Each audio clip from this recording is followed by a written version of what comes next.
ever thought about how an empire tells its story? Well, today, we're looking at one that didn't just use books. It built its story right into the landscape. We're diving into Mughal architecture, a legacy written in sandstone and marble that has defined an entire subcontinent for centuries. So that really brings us to the big question, right? How did one single dynasty manage to create monuments so iconic, so absolutely breathtaking, that they would come to define the identity of the region? Let's dig in and find out. Okay, so first things first, what exactly are we talking about here? Well, Mughal architecture is this incredible mashup, a type of Indo-Islamic architecture that flourished from the 16th to the 18th centuries. Think of it like taking the best ingredients from Islamic, Persian, Turkic, and Indian styles, throwing them all together and creating something totally new and magnificent. So to really get this story, we first have to break down the DNA of the style itself. What are the key features that make a building unmistakably Mughal? Here are the core features. Think of this as the basic toolkit. You've got those big, beautiful, bulbous domes and the tall, slender minarets standing at the corners. Then there are those massive gateways that just pull you in, the perfectly symmetrical gardens, and of course, the use of red sandstone and white marble. But the real magic, wow, it's in the details. The delicate carved screens, the intricate stone inlays, and the beautiful floral patterns and calligraphy. It's a whole immersive experience. You can pretty much tell the entire story of the empire just by looking at the materials they used. It's like a 3-act play. Act 1, the red sandstone phase. Think bold, massive, powerful. Act 2, the marble phase. Super elegant, refined, and delicate. And Act 3, well, that's the decline phase, where things get simpler. This shift from red sandstone to white marble isn't just about looks. It mirrors everything about the empire's own journey. Okay, so where did this all begin? Let's head back to the very first emperors, the guys who laid the literal and figurative foundations for everything that came after. And it all starts with this man, Babur. As a descendant of the legendary conqueror Tamerlane, he didn't just bring an army to India, he brought a rich cultural inheritance from Central Asia and Persia. He's the one who planted the very first seeds of this new architectural style. And one of the most important seeds he planted was the idea of the charbagh. This is so key. It's not just a garden. It's a Persian concept of a paradise on earth, a perfectly symmetrical 4-part garden divided by flowing water. This idea, introduced by Babur, becomes absolutely central to pretty much every major Mughal monument.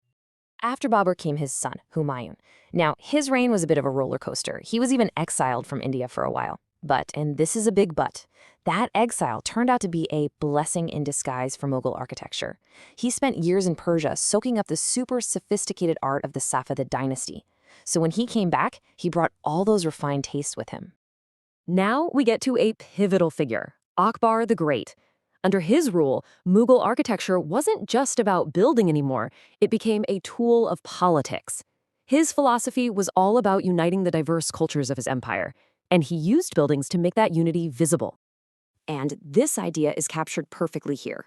Akbar's architecture was literally politics made visible.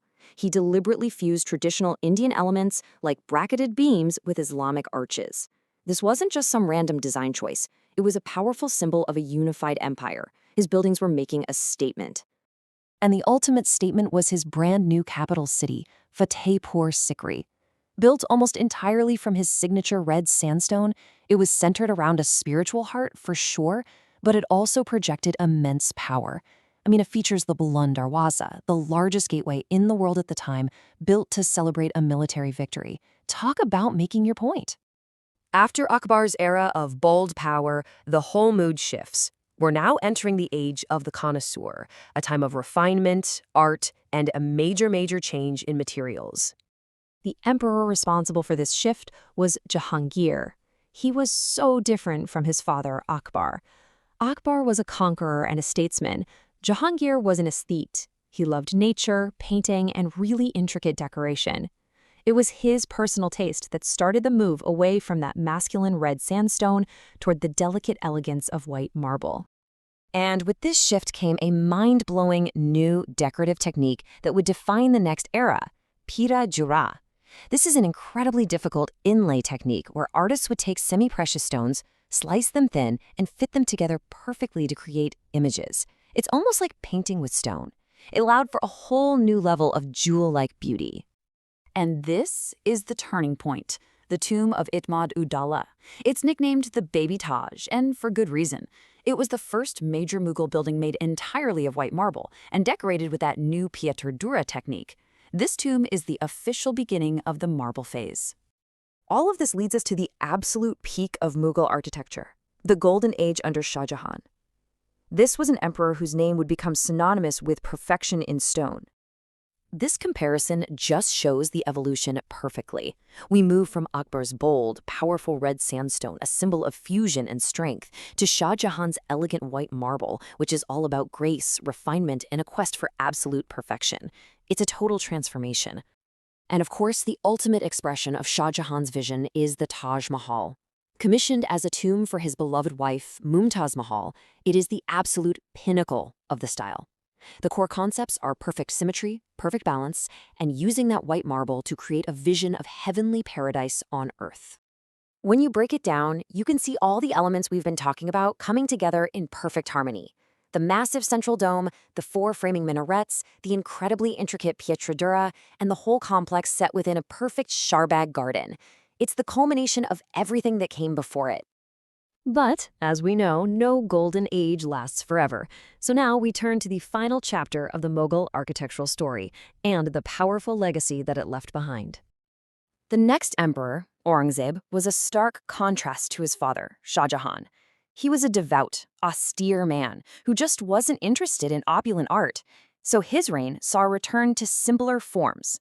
They were still grand in scale, like the Badshahi Mosque, but with far less ornamentation, using brick and stucco instead of pure marble and gemstones. The age of jewels was over.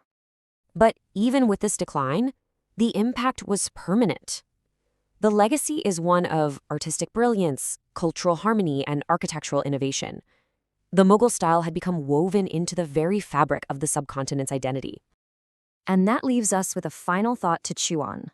If buildings really do tell the stories of the people who built them, what does this whole journey, from Akbar's rugged sandstone forts of conquest to Shah Jahan's ethereal marble tombs of love, truly tell us about the arc of an empire, its rise, its peak, and its inevitable fall?